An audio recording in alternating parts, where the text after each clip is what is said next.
Widya Carita mempersembahkan kisah karya S.H. Mintarja, Sepasang Ular Naga di Satu Sarang. Selamat menikmati. Salam budaya.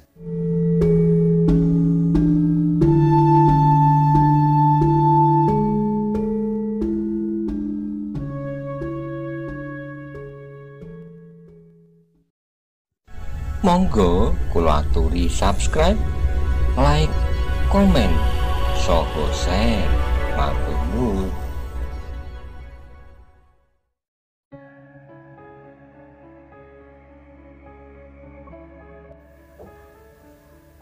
Panglima itu pun terkejut pula. Tanpa disadarinya, ia telah bersiap menghadapi segala kemungkinan. Sedang para pengawalnya pun telah bergeser mendekati Lembu Ampal. Tapi Lembu Ampal tersenyum, ia sama sekali tidak menunjukkan sikap permusuhan. Bahkan ternyata Lembu Ampal sama sekali tidak membawa senjata apapun juga. "Panglima," berkata Lembu Ampal, "aku memang akan menghadap. Aku mempunyai beberapa persoalan yang apabila Panglima tidak berkeberatan, akan aku sampaikan." Suasana menjadi tegang. Panglima pasukan pengawal itu mandang Lembu Ampal seperti mandang hantu. Tetapi karena sikap Lembu Ampal yang sama sekali tidak menunjukkan ketegangan, maka Panglima itu pun menjadi agak lunak pula sikapnya. "Bukankah kau Lembu Ampal?" bertanya Panglima itu. "Ya, aku Lembu Ampal." Mungkin Panglima terkejut bahwa tiba-tiba saja aku berada di sini. Setelah sekian lamanya aku hilang dari Singosari. "Dan sekarang apakah yang kau kehendaki?" Lembu Ampal mengerutkan keningnya, lalu sambil tertawa ia berkata, "Sikap Panglima menjadi jauh berbeda dengan sikapmu yang dahulu. Apakah aku sudah menjadi lain sama sekali?" Panglima pasukan pengawal itu menarik napas dalam-dalam. Katanya kemudian, "Kedatanganmu tidak pada saat yang baik, dan setelah kau hilang untuk beberapa saat lamanya, maka tiba-tiba saja kau berada di halaman rumahku." "Panglima," berkata Lembu Ampal, "itulah yang akan aku ceritakan. Apakah Panglima tidak berkeberatan? Cepat katakan." "Oh," Lembu Ampal menyaut, "tentu tidak dapat aku katakan sekarang. Aku ingin mendapat kesempatan bertemu dengan Panglima seorang diri." Panglima itu menjadi ragu-ragu sejenak. Seorang pengawalnya yang bertubuh tinggi kekar dan berkumis sekepal mendekatinya. Tapi sebelum orang itu berkata sesuatu, Lembu Ampal sudah mendahuluinya. "Panglima, adalah wajar sekali jika aku sekarang dicurigai. Tetapi jika aku berada di dalam suatu ruangan bersama Panglima, apakah yang dapat aku lakukan? Apakah seandainya aku bermaksud jahat, akan berani melakukannya di dalam keadaan yang demikian? Karena aku merasa bahwa kemampuanku tidak lebih baik dari seorang Panglima." Panglima pasukan pengawal itu mengerutkan keningnya. Bagaimanapun juga harga dirinya telah tersentuh. Jika ia menolak Lembu Ampal untuk bertemu berdua, maka apakah itu berarti bahwa ia berada dalam ketakutan? Tiba-tiba saja ketegangan telah melonjak kembali di dada Panglima pasukan itu. Tapi setelah mempertimbangkan sejenak, ia pun berkata, "Baiklah, Lembu Ampal, aku berkesempatan kau berbicara kepadaku seorang diri seperti yang kau kehendaki. Tapi waktuku tidak terlampau lama, karena itu cepatlah sedikit. Kau tahu keadaan sekarang agak berbeda dengan saat-saat yang lampau. Oh, apakah ada sesuatu yang terjadi? Katakanlah lebih dahulu keperluanmu. Marilah masuklah ke ruang dalam." Lembu Ampal memandang wajah-wajah para pengawal yang memancarkan kecurigaan. Tapi itu adalah sewajarnya, karena itu ia pun tidak menghiraukan mereka lagi. Ketika Panglima pasukan pengawal itu masuki rumahnya, maka Lembu Ampal pun mengikutinya. Di ruang tengah, Lembu Ampa dipersilahkan duduk di atas selai tikar pandan. Dan Panglima pasukan pengawal itu pun duduk pula beberapa langkah di hadapan Lembu Ampa. Lembu Ampa mengerti bahwa Panglima itu harus berhati-hati menghadapinya. Sehingga karena itu maka Panglima itu sudah membatasi dirinya pada jarak yang cukup. Jika tiba-tiba saja Lembu Ampa berbuat sesuatu, maka ia masih mempunyai kesempatan untuk membela diri. Lembu Ampa, berkata Panglima itu, "Sekarang katakanlah, bukan karena aku tidak mau menerima kunjungan ini dengan baik, karena sebelum kau hilang, kau pernah juga berkunjung ke rumah ini, dan aku terima dengan sepantasnya. Tetapi karena keadaan kini agak berbeda, maka caraku menerimamu agak berbeda." "Baiklah," berkata Lembu Ampa, "sebaiknya aku memang mengatakan keperluanku. Sebutlah." "Aku sekarang adalah utusan Tuanku Ronggowuni dan Tuanku Maisa Cempaka." Panglima pasukan pengawal itu terkejut. Wajahnya menjadi merah. Tapi segera ia berusaha menguasai perasaannya. Lalu, "Apa maksudnya mengutus kau datang kemari? Apakah Tuanku Ronggowuni dan Tuanku Maisa Cempaka mempunyai tuntutan atas diriku?" "Tidak, bukan suatu tuntutan. Tapi Tuanku Ronggowuni dan Tuanku Maisa Cempaka sekedar memberitahukan bahwa keduanya telah siap untuk masuk ke dalam istana Singosari.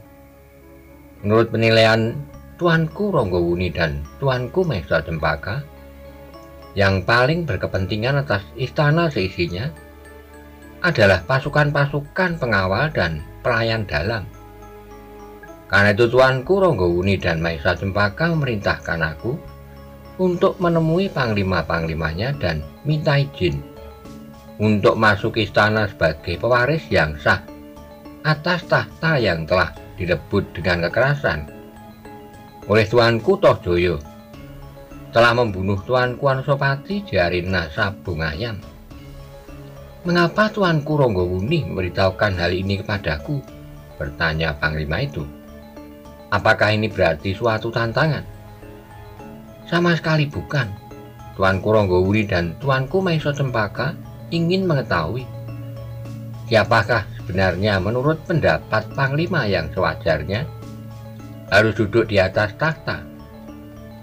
Jika menurut Panglima memang seharusnya Tuanku Tohjoyo yang beratas tahta, maka mungkin Tuanku Ronggowuni dan Maisa Cempaka akan mengambil sikap yang lain." Panglima pasukan pengawal itu termenung sejenak. Ia merasa bahwa kedudukan Singosari memang menjadi bertambah sulit dengan kehadiran Lembu Ampa yang menyebut dirinya utusan Ronggowuni dan Maisa Cempaka. Dalam pada itu Lembu Ampa pun berkata, "Nah, sebaiknya kau memberikan tanggapan yang sewajarnya. Sesuai dengan hati nuranimu, kini Tuanku Ronggowuni dan Maisa Cempaka sedang menyingkir dari ancaman Tuanku Tohjoyo. Bukankah keduanya telah dilarikan orang? Karena selama ini kau juga hilang, maka orang yang paling pantas untuk dituduh melarikan keduanya adalah engkau. Aku tidak melarikan keduanya. Keduanya lari atas pertolongan orang lain. Karena Tuanku Tohjoyo berusaha untuk membunuhnya, aku kemudian menyusul dan menjadi pengikutnya karena aku yakin bahwa Tuanku Ronggowuni lah orang yang paling berhak atas tahta Singosari saat ini." Panglima itu terdiam. Kekecewaannya atas Tohjoyo dengan sikapnya yang kasar terhadap seorang senopatinya dan bahkan kemudian membunuhnya membuat hatinya menjadi ragu-ragu menghadapi keadaan yang tiba-tiba telah diperagakan di hadapannya. Panglima itu mulai membuat pertimbangan dan penilaian. Sejak Anusapati meninggal dan pimpinan pemerintahan dipegang oleh Tohjoyo selama kira-kira setahun, tidak ada suatu pun yang dapat dibanggakan. Bahkan harapan-harapan yang semula dijanjikan oleh Tohjoyo sama sekali tidak membayang. memang agak berbeda dengan masa pemerintahan Tuanku Anusapati, katanya di dalam hati. Meskipun masa pemerintahan Tuanku Anusapati juga hanya singkat, tetapi sudah ada di antaranya yang dapat dirasakan manfaatnya oleh rakyat Singosari. Namun tiba-tiba sesuatu bergejolak di dalam dirinya dan seakan-akan ia melihat dirinya sendiri, menjulurkan jari telunjuknya ke depan hidungnya. Kau sudah memihak Tuanku Tohjoyo pada saat Tuanku Anusapati terbunuh. Kau tentu tahu bahwa Tuanku Ronggowuni adalah putra terkasih dari Tuanku Anusapati. Apakah itu dapat kau terima? Tiba-tiba Lembu Ampal terkejut ketika Panglima itu menggeram. Kau sedang menjebak aku, Lembu Ampal. Kau tahu bahwa benar atau tidak, setiap orang dapat menuduh aku terlibat dalam pembunuhan Tuanku Anusapati saat itu. Bukan sekedar tuduhan, sahut Lembu Ampal. Aku tahu pasti bahwa kau terlibat, Panglima. Dan sekarang kau sedang menggiring aku ke tiang gantungan dengan menyerahkan aku kepada Ronggowuni dan Maesa Cempaka. Kau salah. Aku pun terlibat pula pada saat Tuanku Tohjoyo membunuh Tuanku Anusapati. Tapi aku tidak digantung oleh Tuanku Ronggowuni. Panglima itu merenung sejenak lalu. Itu karena kau sekarang sedang diperlukan. Jika saatnya kau tidak dipakainya lagi, maka kau akan dibunuhnya. Sekarang Tuanku Ronggowuni masih memerlukan kau untuk menghubungi aku dan barangkali orang-orang lain, tetapi itu hanya bersifat sementara. Kau salah, Panglima. Sebenarnya Tuanku Ronggowuni tidak memerlukan aku, tidak pula memerlukan kau. Jika Tuanku Ronggowuni tidak memperhitungkan kemungkinan untuk memperkecil korban yang dapat jatuh di dalam pengambilan haknya itu, maka aku memang tidak diperlukan sama sekali. Kau pun tidak. Saat ini Tuanku Ronggowuni telah memiliki kekuatan yang tidak ada taranya. Barangkali kau pernah mendengar dari Panglima Pelayan Dalam atau dari orang lain bahwa kekuatan Singosari yang ada di Kediri seluruhnya dapat digerakkan. Bahkan kelompok-kelompok pasukan keamanan yang diperkenankan disusun oleh orang-orang Kediri sendiri. Meskipun jumlah mereka tidak banyak, tetapi jumlah itu harus diperhitungkan di samping kekuatan Singosari sendiri. Lembu Ampal berhenti sejenak lalu. Dan barangkali kau juga mengetahui bahwa di halaman istana itu ada Maeso Agni.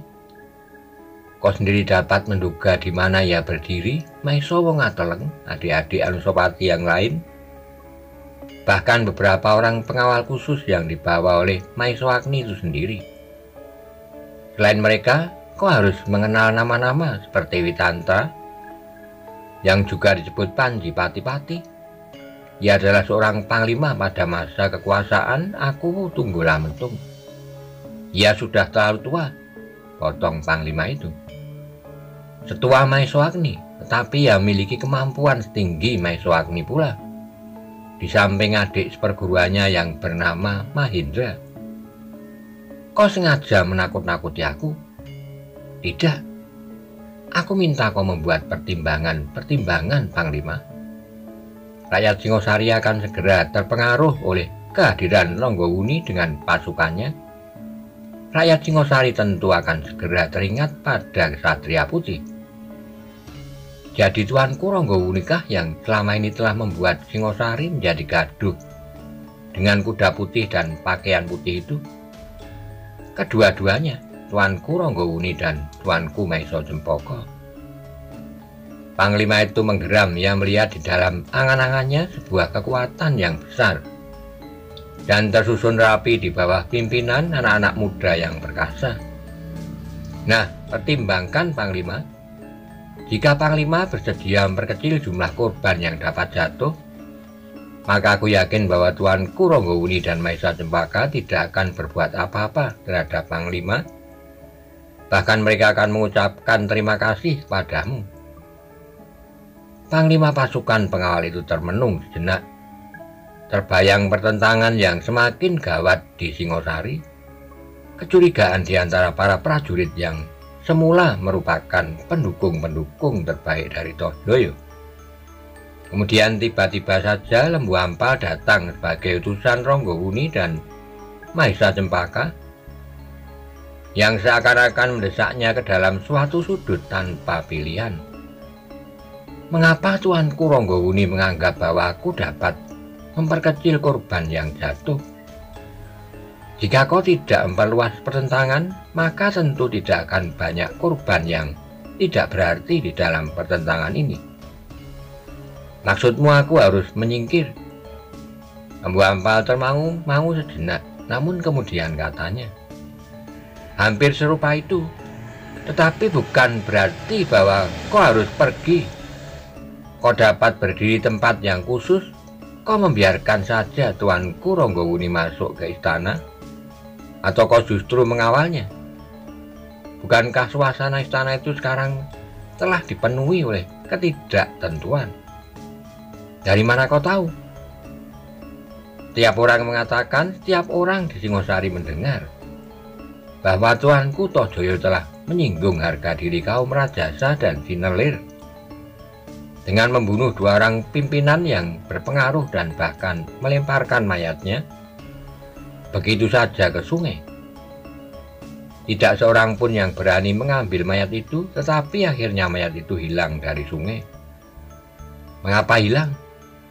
Ada orang yang tidak sampai hati membiarkan mayat itu dikerumuni oleh burung-burung gagak dan binatang-binatang buas yang lain.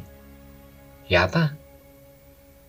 Tidak ada orang lain yang berani melakukannya selain Satria Putih. Satria Putih, ulang Panglima itu. Maksudmu Tuanku Ronggowuni? Lembu Ampal mengangguk sambil berdesis. Ya, dan yang mayat kedua orang senopati yang rela mengorbankan dirinya daripada mengorbankan orang lain itu pantas mendapat penghormatan. Panglima itu menundukkan kepalanya. Ia merasa bahwa seharusnya ialah yang melakukan apapun akibatnya. Namun ternyata bahwa justru Ronggowuni telah mendahuluinya. Dalam keraguan-raguan itu Lembu Ampal mendesaknya. Katakan keputusanmu, aku juga akan menghadap Panglima Pelayan Dalam. Karena sebenarnya lah bahwa istana itu berada di dalam tangan pasukan pengawal dan pelayan dalam. Tetapi prajurit yang lain sekarang ada di istana pula. Justru mereka lah yang memegang peran terpenting di dalam keadaan yang kalut ini. Tuanku Tohjoyo kini lebih banyak berbicara dengan mereka daripada dengan kami. Tentu semakin lama kekuasaan mereka akan semakin berkembang. Dan akhirnya akan tamatlah satuan pasukan pengawal dan pelayan dalam. Akan lenyap pula lah golongan Rajasa dan Sinelir di dalam lingkungan keprajuritan Singosari. Panglima itu merenung sejenak lalu katanya, kau jangan mengambil keuntungan dari pertentangan di dalam lingkungan keprajuritan di Singosari. Aku tahu Tuanku Ronggowuni tentu dengan sengaja memilih waktu seperti ini selagi kecurigaan dan dendam sedang membakar hati para prajurit. Bukankah itu wajar? Tapi jika Tuanku Ronggowuni dan Mahesa Cempaka tidak berbuat sesuatu sekarang ini, maka Singosari akan menjadi semakin buruk. Apabila kelak Tuanku Ronggowuni dan Mahesa Cempaka terpaksa mengambil alih kekuasaan dengan kekerasan, maka korban tidak akan dapat dihitung lagi. Panglima itu mengangguk-anggukkan kepalanya, katanya, memang akhirnya aku menyadari bahwa ketidakpastian dan tanpa pendirian dan sikap yang teguh seperti aku, sepantasnya hanya akan menjadi alat dan dimanfaatkan oleh orang-orang lain. Jangan merasa demikian. Kau pun belum terlambat untuk bersikap sekarang ini. Seandainya kau memutuskan untuk mendukung kekuasaan Tuanku Tohjoyo, maka kau pun akan mendapat kesempatan. Sebaliknya, jika kau mengambil sikap lain, maka kau masih mempunyai kemungkinan pula. Panglima pasukan pengawal itu menarik napas dalam-dalam, katanya dalam nada yang datar, aku memang tidak mempunyai pilihan. Lembu Ampal, aku sudah tidak akan dapat berbuat sesuatu di bawah perintah Tuanku Tohjoyo. Memang sejak semula aku berpikir berlandaskan kepentingan pribadi dan pamrih semata-mata. Sekarang aku pun masih belum dapat melepaskan perhitungan pribadi itu. Agaknya akan lebih menguntungkan bagiku untuk berpihak pada Tuanku Ranggawuni. Meskipun seandainya Tuanku Ranggawuni kelak mengambil keputusan untuk menggantung aku di alun-alun, karena menurut perhitunganku Tuanku Tohjaya pun pada suatu saat akan berbuat demikian atasku. Dan menurut perhitunganku pula, jika datang hukuman mati yang akan dilakukan oleh Tuanku Ranggawuni, tentu lebih baik daripada Tuanku Tohjaya. Pertimbanganmu terlampau jauh, Panglima. Aku harus memperhitungkan segala kemungkinan. Jadi apa keputusanmu? Jika kau bersedia, maka marilah kita bersama-sama pergi menghadap Panglima Pelayan Dalam. Panglima pasukan pengawal itu termangu-mangu sejenak, kemudian katanya, apakah aku tidak mendapat kesempatan untuk berpikir? Pertanyaan ini memang wajar sekali, tetapi Lembu Ampal tidak ingin memberikan kesempatan itu. Jika Panglima itu sempat merenungi keadaannya, maka ada kemungkinan bahwa ia akan mengambil sikap yang lain. Karena itu maka Lembu Ampal pun kemudian berkata, Panglima, kita jangan terombang-ambing oleh keadaan ini terlampau lama. Mungkin besok atau lusa akan jatuh korban lagi seperti kedua senopati itu. Bahkan mungkin pada suatu saat Panglima sendiri akan ditikam di hadapan para pemimpin di Paseban. Panglima itu mengerutkan keningnya dan tiba-tiba saja ia menggeram penuh dendam. Meskipun demikian, berkata Lembu Ampal selanjutnya, terserah pada Panglima, apakah Panglima masih dapat berpangku tangan dalam keadaan seperti sekarang ini. Panglima itu merenung sejenak kemudian, baiklah, marilah kita pergi ke rumah Panglima Pelayan Dalam. Aku kira ia pun belum lama datang dari istana. Tentu pasukan pengawal dan pelayan dalam masih tetap saling mencurigai. Siapa tahu bahwa sebenarnya pihak lainlah yang dengan sengaja memancing kekeruan ini. Aku sudah menduga, sahut Panglima pasukan pengawal. Dan akibatnya sekarang terasa bahwa kekuasaan di dalam halaman istana sudah bergeser dari pasukan pengawal dan pelayan dalam kepada prajurit-prajurit itu. Panglima itu mengangguk-angguk, katanya kemudian, marilah, aku harus sudah kembali sebelum pagi. Mungkin Tuanku Tohjaya memerlukan aku dan memanggil setiap saat. Demikianlah maka Panglima pasukan pengawal itu pun segera pergi bersama Lembu Ampal. Namun ia tidak dapat melepaskan kecurigaannya, sehingga ia masih juga membawa beberapa orang pengawal pilihan. Seandainya Lembu Ampal tidak berbuat apa-apa, maka di perjalanan dapat saja timbul persoalan dengan prajurit-prajurit dan senopati dari kesatuan yang lain, yang memang sedang dalam keadaan yang tegang dan saling mencurigai. Ternyata bahwa sikap Lembu Ampal di sepanjang jalan seakan-akan memberikan keyakinan kepada Panglima pasukan pengawal itu bahwa Lembu Ampal tidak berbohong. Itulah sebabnya maka ia pun menjadi semakin mantap untuk melakukan tindakan yang dapat memberikan harapan bagi dirinya dan bagi Singosari. Kedatangan Panglima pengawal di rumah Panglima Pelayan Dalam disambut dengan penuh kecurigaan. Para pengawal di rumah itu pun segera bersiap. Para penjaga rigol segera berlompatan dengan senjata di tangan. Aku ingin bertemu dengan Panglimamu, berkata Panglima pasukan pengawal. Seorang senopati yang berada di rigol dan yang malam itu bertanggung jawab penjagaan di rumah Panglimanya, melangkah maju sambil bertanya, apakah ada keperluan penting sekali sehingga Panglima datang di malam hari? Penting sekali, katakan pada Panglimamu, aku datang bersama Lembu Ampal. Lembu Ampal, para prajurit itu berdesis, dan serentak mereka mencari di antara wajah-wajah para pengawal Panglima pasukan pengawal itu. Lembu Ampal justru maju sambil tersenyum, katanya, ya, Aku mengikuti panglima pasukan pengawal datang untuk menghadap panglimamu. Senopati yang bertugas di regol itu termangu-mangu sejenak, namun kemudian ia berkata, "Aku akan menyampaikannya pada panglima. Apakah ia dapat menerima?" Ia terdiam lalu katanya, "Tapi bukankah Lembu Ampal itu sudah beberapa lama lenyap dari Singosari?" "Aku tetap berada di Singosari, tapi tidak di dalam kota." "Ya, begitulah maksudku. Kepergianku merupakan bagian dari persoalan yang akan aku sampaikan pada panglimamu sekarang ini." Senopati itu mandang Lembu Ampal sejenak lalu, "Baiklah, tunggulah sebentar." Senopati itu pun kemudian menghadap pada panglimanya yang baru saja masuk ke dalam biliknya. Mula-mula ia terkejut mendengar laporan bahwa panglima pasukan pengawal telah datang dengan beberapa orang pengawal termasuk Lembu Ampal. "Apa katanya?" "Ada persoalan yang penting yang akan dibicarakan." Panglima pelayan dalam itu termangu-mangu sejenak. Ia mempunyai banyak pertimbangan tetapi juga prasangka. Mungkin ia ingin menentukan sikap bersama.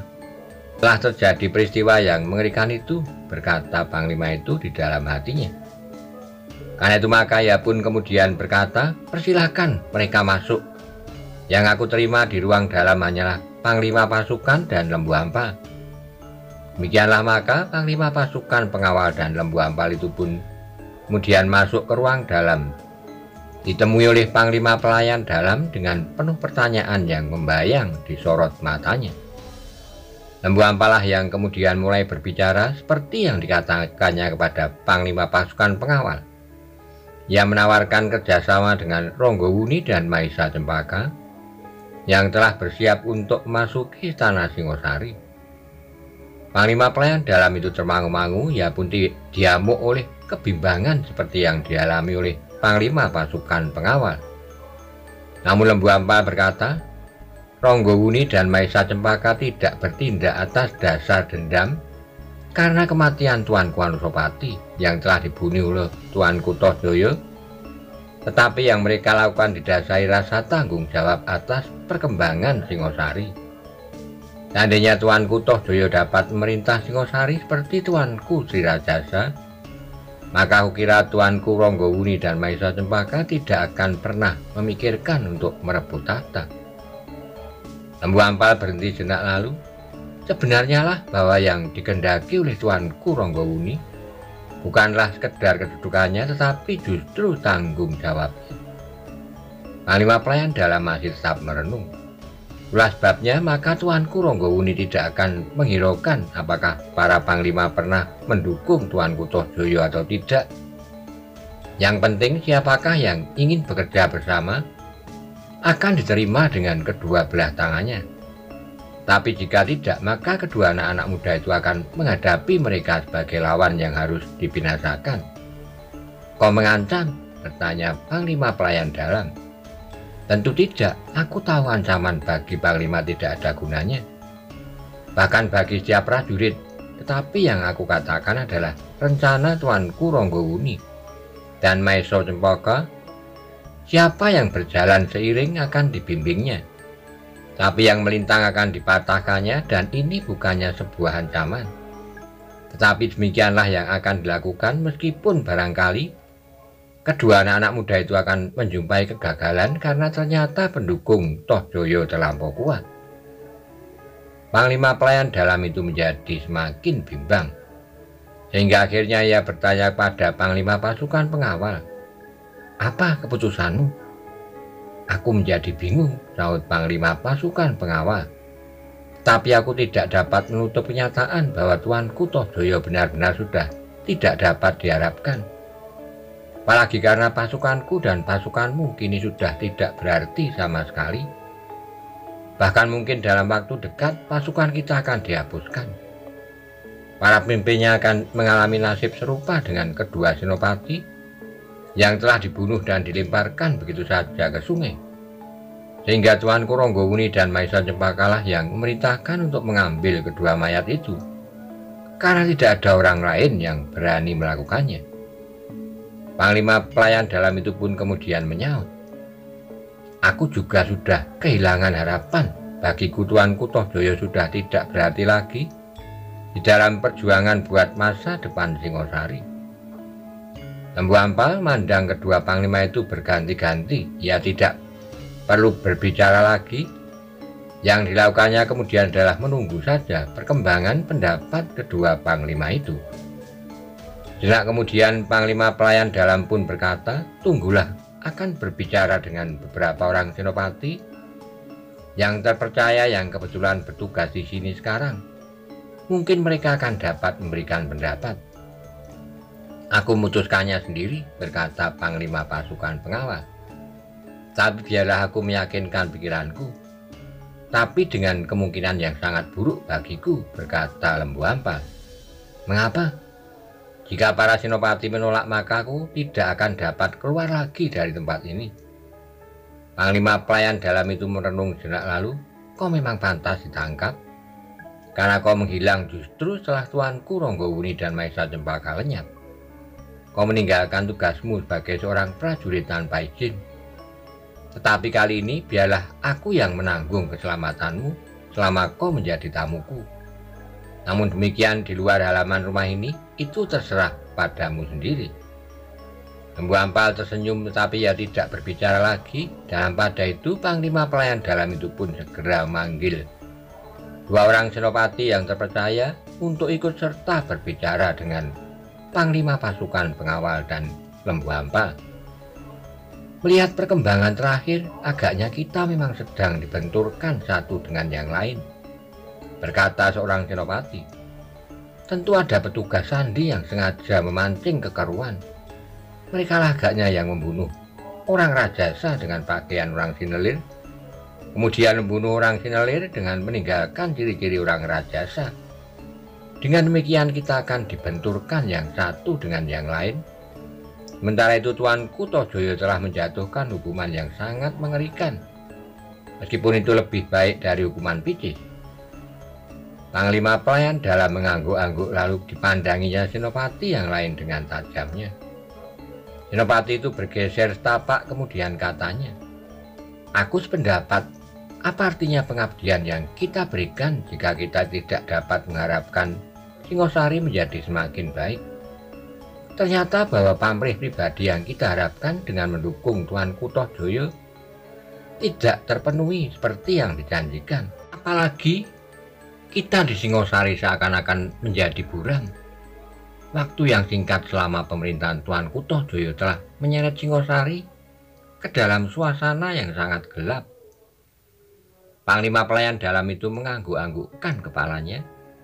Kemudian dipandanginya Lembu Ampal dengan sorot mata yang membayangkan keraguan-raguan.